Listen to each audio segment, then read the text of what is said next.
messieurs, s'il vous plaît. Alors, vous le savez, c'est officiel, le gouvernement ivoirien a entériné la décision de mettre fin à l'existence de la FESI et de toute autre organisation syndicale d'élèves et d'étudiants. Annoncé ce mercredi à l'issue du Conseil des ministres, la dissolution étant désormais actée, quelle pourrait être l'étape d'après? Je vous propose de voir ce sujet, on en parle juste après. Monsieur, très rapidement, hein, au pas de charge, Augustin Couillot, la FESI et toutes les autres organisations, CESI et toutes les autres ont été dissoutes définitivement. Ce serait quoi l'étape d'après pour vous? Déjà, même dans le feu de l'action? Dans le feu de l'action, moi je trouve que c'est excessif, je l'ai déjà dit sur un autre plateau. C'est excessif. Bon, c'est déjà fait maintenant. Oui, mais c'est excessif. Quoi l'étape d'après? Non, c'est excessif parce que on accuse la FESI et on dissout tous les autres. Bon, je ne comprends pas. En fait, actuellement, il y a une décision, disons, il y a un procès, une procédure qui est en cours à la justice. D'abord, la FESI n'est pas encore mise en cause par la justice. C'est le responsable de la FESI, quelques responsables de la FESI qui sont actuellement en détention préventive. Dont une victime est de la FESI. Donc, bon, là, on peut encore comprendre parce que c'est l'émotion générale. Tout le monde, beaucoup de gens condamnent la FESI, on la traite de mafia, tout ça. Bon, ça, c'est normal. Que la FESI subisse le courroux du pouvoir. Mais les autres organisations qui sont sur la... Par exemple, à l'université de Bouaké, où il n'y a même pas la FESI, on se va dissoudre. Ailleurs, on les dissout. Mais comment la voix des étudiants sera portée dans les conseils d'université? Qui représente les étudiants dans les conseils d'université désormais? Et pourtant, ils ont... Non, mais il n'y a pas que les délégués à l'université. Il y a d'autres personnes aussi. Donc, je vais dire, maintenant, la suite. Je vais dire, depuis en 91, la FESI a été dissoute. Ça a duré près de 5 ans. En 1997 que ça a été réhabilité après. Je ne sais pas ce que l'avenir nous réserve. Moi, je pense qu'une organisation, quand elle est visible, quand elle a des responsables officiels, elle est plus ou moins, je dis plus ou moins facile à contrôler, à surveiller. Maintenant, les gens, peut-être, qui n'accepteraient pas la dissolution de la FESI et des autres organisations, peut-être qu'ils vont faire, ils pourraient faire peut-être pire que... Et puis d'autres organisations doivent naître, mais on ne peut pas imaginer des universités sans ces mouvements qui portent la voix des étudiants. Même si ce n'est pas dans les conseils d'université, mais qui portent la voix des étudiants. Donc, pour moi, c'est normal que l'État réagisse quand il y a une situation précise. Mais il faut qu'on réagisse contre ceux qui sont mis en cause.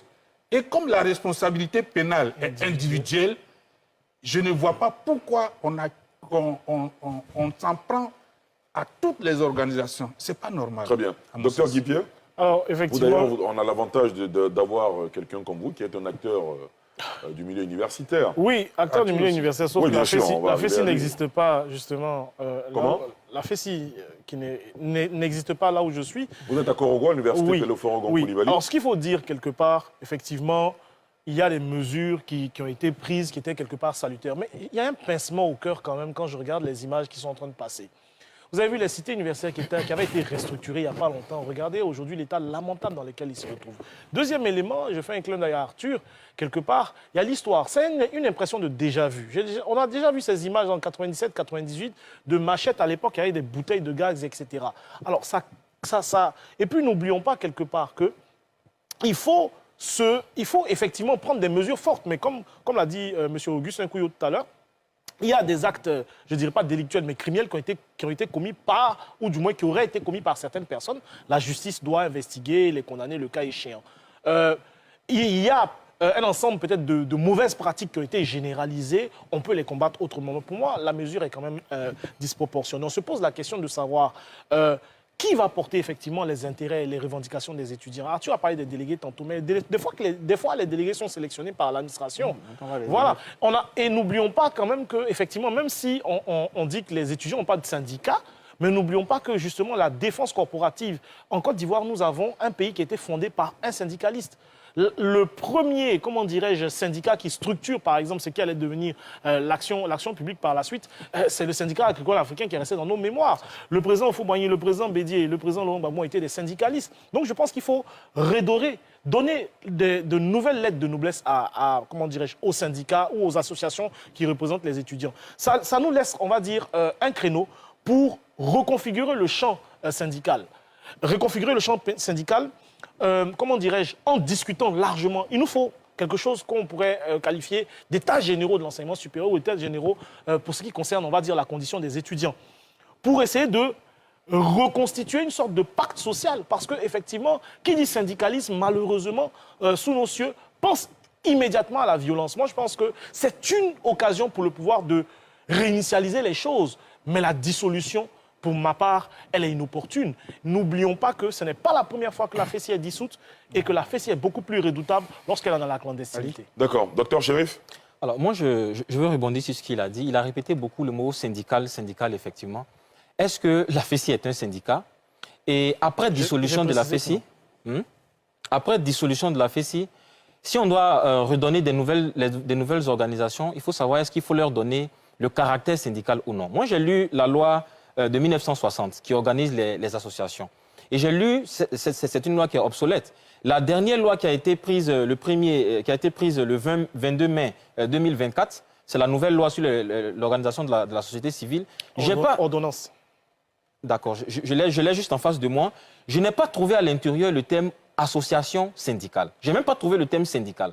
Et le terme syndical se retrouve uniquement dans le code de la fonction publique, dans le code du travail ivoirien, qui est réservé aux personnes qui ont une activité professionnelle. Donc pour moi, les corporations. Pour moi, il est important de ramener à l'université des associations non syndicales, plutôt que de prendre une ordonnance à chaque fois pour dire qu'ils ont la possibilité de faire des grèves. Parce que la grève, c'est un droit qui relève uniquement du syndicat. Ça ne relève pas de l'association.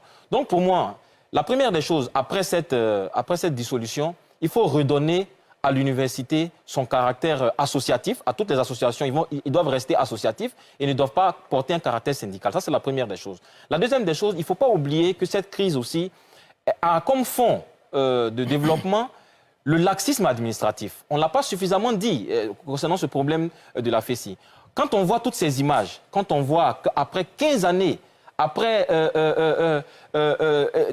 un directeur du Centre régional des œuvres universitaires qui est présent depuis combien d'années, et qu'on voit ces images, il faut reconnaître qu'il y a un laxisme administratif. Et normalement, ça ne doit pas être seulement que la FESI qui devrait en payer le prix. Normalement, on devrait avoir aussi la directrice du CROU qui en paye le prix. On devrait avoir le ministre de l'Enseignement supérieur qui en paye le prix. Donc pour nous, je suis d'accord qu'on aille jusqu'à la dissolution de la FESI parce que pour moi, ces images-là sont insupportables. Le fait de voir un camp de torture à l'intérieur de l'université, pour moi, c'est insupportable. Mais il ne faut pas occulter aussi les autres responsables. Il ne faut pas uniquement mettre la responsabilité sur la FESI. Pour qu'on n'ait pas ça demain, il faut que notre administration soit épurée de tout le laxisme qui a été présent durant toutes ces années. Très bien. Docteur Banga, l'état d'après, selon vous? Moi, déjà, quand on compare les deux dissolutions, elles ne sont pas dans le même contexte. La dissolution de 91 était une dissolution beaucoup plus politique, une dissolution dans laquelle la FESI avait encore une grande popularité sur l'université. Ça n'a rien à voir avec la dissolution d'aujourd'hui. Aujourd'hui, je suis désolé, mais vous dites qu'il n'y a pas de syndicat. Bon, lui, il est à Korogo. C'est les mêmes pratiques, c'est le même héritage, c'est le même fonctionnement. Au-delà, c'est ce fonctionnement-là qui gêne tout le monde. Moi, j'ai eu le temps, à chaque fois que les jeunes de la FESI m'invitaient, je partais. Et je venais à chaque fois leur dire, les gars, moi, je suis d'accord avec Eddy, hein, le syndicalisme, c'est important. Et d'ailleurs, des jeunes à l'université engagés dans des actions des syndicats, c'est là. On parle beaucoup de Guillaume Soro et de Charles de Gaulle, mais il y a plein de gars dans notre administration qui sont issus de la FESI et qui sont des administrateurs compétitifs parce qu'ils ont eu cette vie associative. Mais au bout de moi, ce n'était plus le syndicat. On peut tout reprocher, je suis le premier à avoir reproché ce laxisme. Mais je pense qu'il y avait une sorte de deal entre les autorités universitaires et la FESI, parce qu'il y avait quand même une sorte de pacte universitaire qui était né d'une certaine manière depuis un certain moment, c'est à ce qu'on arrive à une nouvelle rupture. Aujourd'hui, En tant qu'homme attaché à la liberté, le libéralisme, c'est pas que massacrer les gens, au contraire, le libéralisme est attaché à la liberté. Et je suis un libéral totalement confondu, comme tous les PDCI ou Fobani qui est un libéral. Conservateur. Les nouveaux PDCI ne le savent pas, mais nous qui avons grandi au PDCI, Ils sont conservateurs. donc il n'y a pas de problème d'être libéral comme Tu es un ancien PDCI. J'ai grandi au PDCI. Et maintenant, vous êtes Terminez, Je suis s'il vous un plaît. s'il vous plaît. intellectuel qui se prononce à son Vous avez terminé personnel. Voilà, donc, pour moi, aujourd'hui, il faut redonner du pouvoir. Les étudiants doivent être représentés. Il faut redonner du pouvoir aux délégués. Les délégués, ils doivent être élus. Je pense qu'ils étaient toujours élus. Quand j'étais étudiant, on élisait nos délégués. Donc, dans le cas, il faut élire les délégués, élire les chefs de palier et avoir ces représentants-là qui vont travailler avec les administrations au nom des étudiants. Très bien. En remontant leurs attentes, en mettant la discussion. On ne peut pas gérer l'université sans les étudiants. C'est même pas dans notre intérêt, parce que si on veut que les étudiants soient ceux qui gèrent notre pays demain, il faut les habituer à la gouvernance. La gouvernance universitaire doit se faire avec les étudiants, mais des étudiants déjà.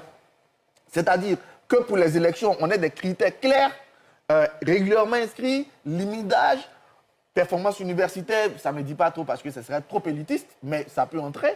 Et on fait des élections, on insiste sur la composante genre pour que les femmes soient aussi présentes, et cela représente les étudiants avec l'idée de vraiment représenter leurs étudiants. Parce que même si on leur donne le pouvoir, c'est eux, leur comportement, qui va faire qu'ils seront acceptés ou pas. S'ils se transforment en commis de l'administration et non en défenseurs dans un constructif des étudiants, en ce moment, ils ont un Très bien, très bien. La même chose dans les cités. Il faut que dans les cités universitaires, comme dans le temps, on avait des responsables de paliers, etc. Mais il y a une autre question qui doit être posée. Il faut regarder la franchise universitaire. Parce que désormais, quoi qu'on dise, on avait libéré la sécurité, en quelque sorte, à la FESI, au syndicat. Donc, qui va assurer la sécurité? Tout ça, on doit réfléchir. Mais, je termine pour Délégué. en quelque sorte délégué, je termine pour dire la gouvernance des universités doit se faire avec les étudiants à travers leurs représentants élus parmi eux. Et ces représentants, une fois élus, doivent comprendre qu'ils ne sont pas des commis de l'administration, autant ils ne sont pas des adversaires, mais ils sont là pour construire le lien entre l'administration de l'université, les professeurs et les étudiants. Yacouba Doumbia. Oui, alors, la décision de dissolution de la FESI est-elle abusive? Non. Pas seulement la FESI. Non, la question, c'est pas qu'elle est abusive ou pas. C'était le propos d'Augustin Pouillot. L'état d'entrée selon vous. On a bien compris, ne vous inquiétez Je vais pas. vous donner On une n'a pas bien information. En compris. fait, les organisations qui ont été dissoutes sont des organisations à caractère syndical. Sinon, il y a encore des associations, il y a encore des organisations, AUSEC, voilà, qui n'existent pas ici. En tout cas, pour ceux qui ont fait le campus, ils savent que ce n'est pas 15 associations seulement ou 15 organisations qui existent sur le campus. Ils sont plusieurs. AUSEC, AGEC, AUMC, association, toutes ces associations-là existent. En fait, ce sont des associations à caractère syndical qui ont été dissoutes. Osman l'a dit, ils n'ont pas à être des syndicats sur les campus. Donc, quand on finit de dire ça, on dit que ces organisations devaient bel et bien être dissoutes. Qu'est-ce qu'on fait après?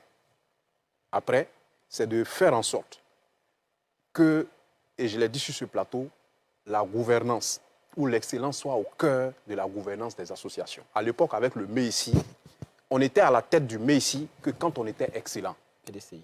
Parce que non, pas vrai. Pardon, pas forcément excellent, mais bon, écoutez, C'était l'élection. bon, il y avait une élection, mais Et il y a eu qui a été mais- dissoute aussi. non, non, Yacouba Doumbia, il vous reste 30 secondes. s'il vous plaît, il y avait les élections, c'est vrai, mais je pense, parce que j'ai échangé aussi avec des anciens du MEICI, qui m'ont dit que pour être à la tête du MEICI, il fallait quand même avoir de bonnes notes, il fallait être de bonne moralité. Ce sont les informations que j'ai reçues. Donc, que ce soit le cas ou que ce ne soit pas le cas, mais une chose est sûre, c'est qu'il faut qu'on arrive à faire en sorte que les associations au sein des campus soient gérées par des personnes suffisamment responsables, des personnes quand même avec une bonne moralité. D'accord. Aristide? Oui, après ces dissolutions, qu'est-ce qu'il faut faire? C'est de s'asseoir, donc mener une réflexion profonde, et donc à l'issue de ces réflexions, de ces échanges, qu'on puisse tirer donc les conclusions qui vont donc amener à faire en sorte que la violence que nous condamnons tous soit bannie des cités universitaires et que le critère d'excellence prône, et je suis tout à fait d'accord avec ceux qui estiment qu'il faut des délégués et qu'il faut sortir du cadre universitaire la question syndicale pour donc rester sur le plan associatif. Veuillez tout simplement vous abonner et activer la cloche de notification pour ne rien rater. Retrouvez KDV Africa sur YouTube, Facebook, TikTok.